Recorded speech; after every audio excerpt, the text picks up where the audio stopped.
Hey, what's up mga boss Rachel Toyonatis dyan. Andito ako sa tabing dagat. Ayan, ang ganda ng dagat ngayon, kalmada.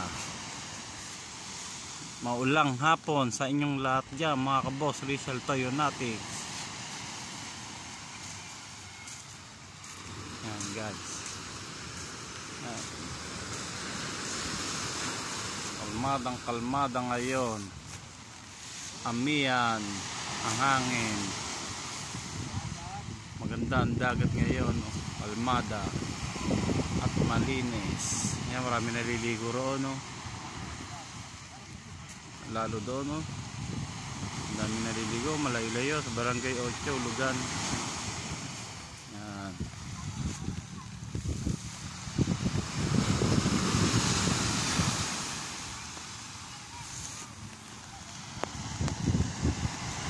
Thank you for watching mga kaboss Rachel Toyonatis.